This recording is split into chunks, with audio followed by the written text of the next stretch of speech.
In this video, I hope to give you a few ideas and strategies that might help you revise for your English Literature GCSE. I'll be focusing mainly on the Shakespeare play and the 19th century novel, and we'll produce something separate for the poetry section of the course because the demands of the poetry question are slightly different. A common concern of students, and as teachers we hear this all the time in advance of exams, is that students say they don't know how to revise for English literature. And I think that's because it is quite an abstract subject and you're dealing with abstract ideas.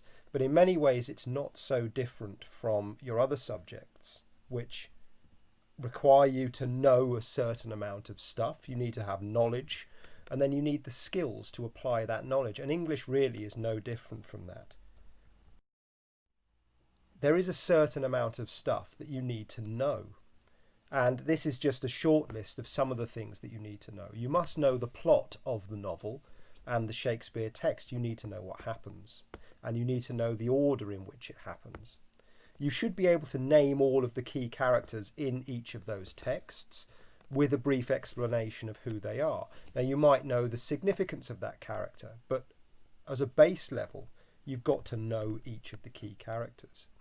Ideally, you would know at least 4 or 5 quotations for each of those key characters, should you be asked a question about them. And as well as knowing characters, you should know what the major themes of those texts are. And again, with 4 to 5 quotations for each theme. That's not to say that your quotations for your theme should be different from the characters. They are going to overlap. The reason you need to know characters and themes is because your question in the exam is going to be on a character or a theme, or the two combined. So we'll start with knowing the plot, and I think this is where you should start with your revision before you think about themes and characters and quotations and essays. It's vital that you know what happens in these texts. And start small. Each of these ideas starts with something basic and then allows you to develop the idea. And in developing that idea, you further your understanding. So to begin with, just try jotting down a summary of the plot of each of those texts, whether that's Macbeth or Jekyll and Hyde or A Christmas Carol, in 5 key moments. And there's no correct answer here. It doesn't matter what those 5 key moments are, as long as they come in order. So it might be something like Macbeth receives the prophecies, Macbeth kills King Duncan, he has Banquo murdered, he's visited by Banquo's ghost, and he's killed by Macduff at the end of the play. But if your 5 are different, that doesn't matter. The 5 key moments in a text are going to be different for each individual person. And we talked about developing skills then. So first of all, and developing knowledge. First of all, you've got your 5 key moments. What you want to do next is to think about a quotation for each of those moments. So for Macbeth receiving the prophecies, you might have thou shalt be king hereafter. He kills King Duncan. In the aftermath, will all great Neptune's ocean wash this blood clean from my hand? Macbeth has Banquo murdered. We have scorched the snake, not killed it. Macbeth is visited by Banquo's ghost. He calls him horrible shadow. And then he's killed by Macduff. And in the final scene, he's referred to by the king, the new king, as this dead butcher and his fiend-like queen. And once you know that, you should not move on to the next stage until you can do the first one, off by heart really. Once you're able to do that for 5 key moments, try extending that to 10 key moments. And you'll have the same 5, but it will be punctuated by 5 others. Macbeth receives the prophecies, he's manipulated by Lady Macbeth, he kills Duncan, etc. And then follow the same process again, a quotation for each of those moments. And you'll notice that where I've repeated a moment from the play, I've tried to come up with a new quotation. The more quotations you know, the better. Don't worry if you're repeating quotations, but if you can come up with new quotations, it will further your knowledge and understanding. Once you can summarise the plot and come up with quotations for each of those moments, you then need to move on to key characters. And your starting point is just to list the key characters from each of your texts. So you might have Macbeth, Lady Macbeth, the witches, Macduff, Duncan, Fleance and Banquo from Macbeth. It doesn't matter if you decide that only 4 of them are key characters, or if you have more key characters, that's entirely up to you, but as long as you know them. Ask your teachers for support here. They might be able to give you a list that they think is important for you to know. And following that, just to solidify your understanding, you might take that one step further, and rather than just listing them, list them in the order of significance, so the characters you think are most important in the text. And for me, that might be Macbeth, then Lady Macbeth, the witches, Banquo, Macduff, Duncan, Fleance, but that's entirely up to you to decide which of those characters is most important, as long as you can justify why. Once you have a secure understanding of plot and you have a secure understanding of the key characters, you can then start to come up with quotations for each of the characters that you've named. And you might do this in the form of a flashcard, and we'll look at a number of techniques for memorising quotations, but flashcards are quite useful. On one side of your flashcard, you might have the character's name, Macbeth here. And then on the other side of the flashcard, you can choose 5, 6, 7 quotations that you think are important in summing up Macbeth's character. And I've selected 6 quotations here. On another day I might select 6 others, and for a character like Macbeth, who is so pivotal to the play, you might need 2 or 3 flashcards. For someone like Macduff, you might only need 1 flashcard. So you decide on, that's where your list of significance comes into play. The most significant character is probably going to need more quotations. And use these flashcards to memorise quotations then. So you can test yourself or get somebody to test you. Can you give me 6 quotations for the character of Macbeth? To start with, you might need to use your flashcard, but eventually, if you do it enough times, you won't need your flashcard anymore. And when you don't need your flashcard anymore, that's when you know that knowledge is embedded and you don't need to revise it any further. So it's important at each of these stages that you learn this information before you move on to the next stage. Once you've done your quotations for each character, we need to then think about, and we're progressing skills here. So we've memorised quotations, we can recall quotations, but it's also important to be able to analyse quotations. So you might, in one revision session, for example, after you've memorised your Macbeth quotations, take one of them and explode it for meaning. So write it down on a piece of paper and then start to explode it, thinking about key words and their significance and the techniques that have been used. So here, one of my favourite quotations from the play, Macbeth in an aside says, "Stars hide your fires, let not light see my black and deep desires." You might look at the word stars and think about how that might represent God, and further from that, Macbeth wishing to hide from the judgment of God. Light you might see as the symbolic battle between good and evil in the play. Black you might pick out as symbolising Macbeth's evil, and take that even further, the possessive pronoun revealing that he is taking ownership of that evil. And the word deep and desires a sign of Macbeth's growing ambition. Deep perhaps signifies that this ambition is an inherent part of his character. And that act of analysis is taking your knowledge one step further. And on another night you might choose another quotation and follow the same process. Once you've looked at characters, now you might do the same for themes. And start off once again, as you did with the characters, by listing the key themes in the play. Another person might come up with a different list of key themes from Macbeth, but these will do for me. And again, as you did with the characters, after you've memorised your key themes, you might then want to list them in order of significance, because that takes your thinking process to the next level.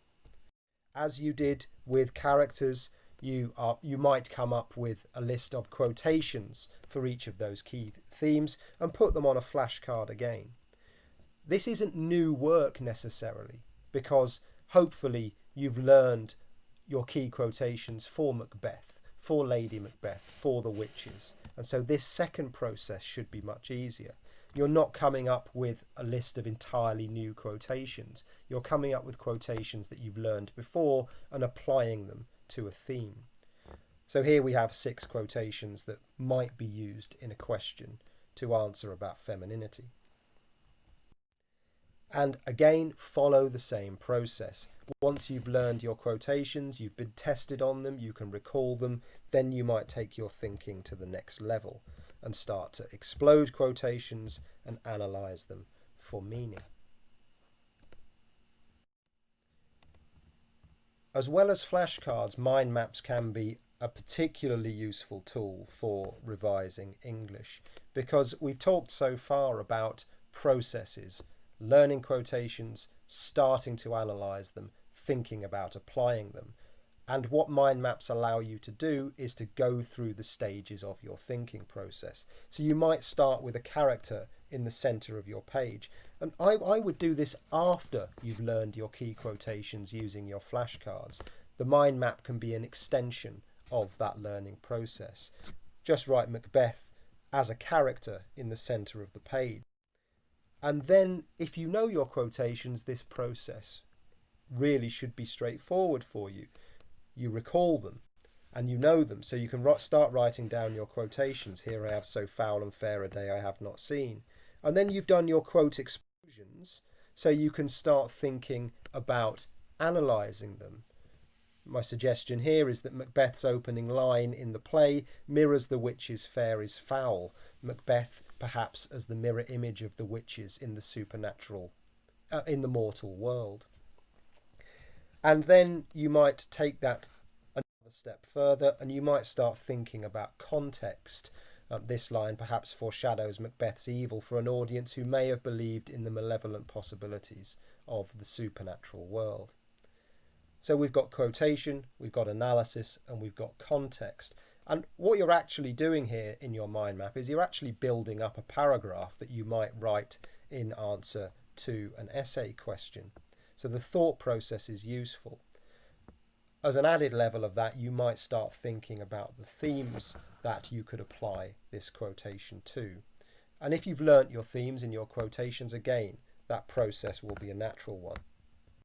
And eventually, you'll come up with a mind map of key quotations and analysis and context and themes. And if you highlight those themes, what you'll start to see is that certain quotations cover the same themes.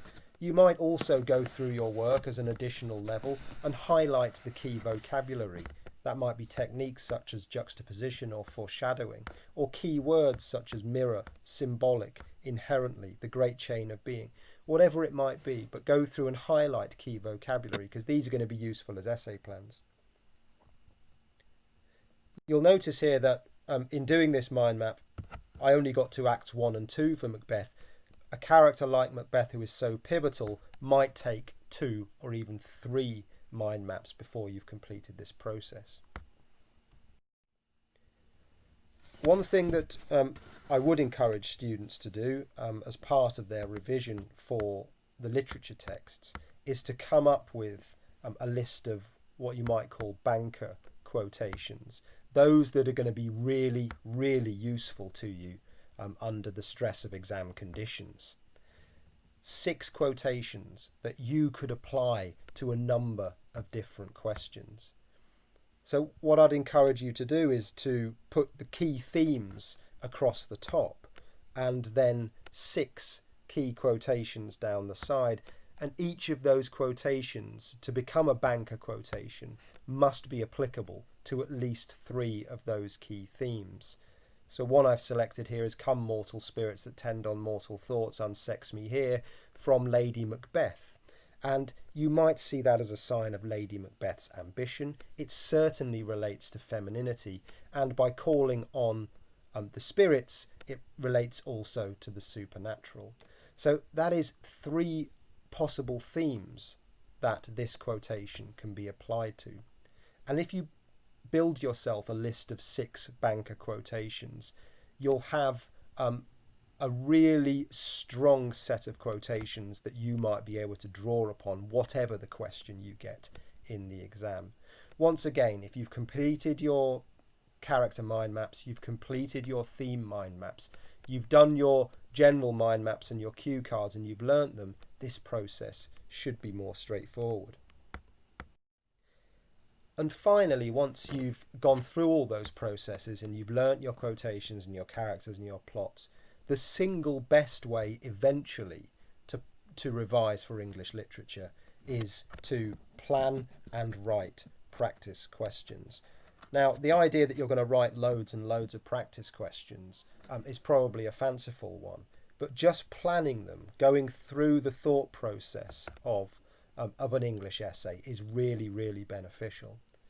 So again, I'd recommend you'll have your own planning process, but mind maps work particularly well as a starting point. This time you can put the question in the centre of your page.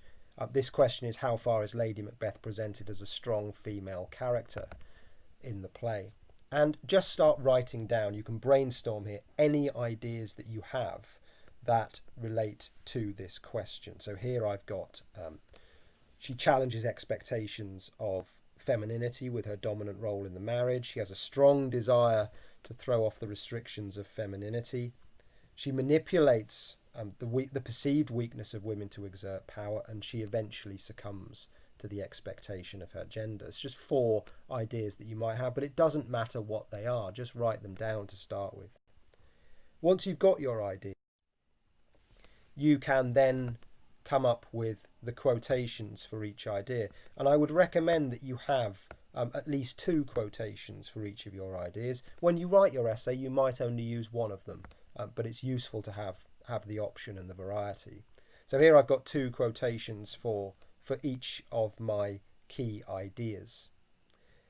And once you've done that, then start thinking about the order in which you might put these ideas and quotations in an essay.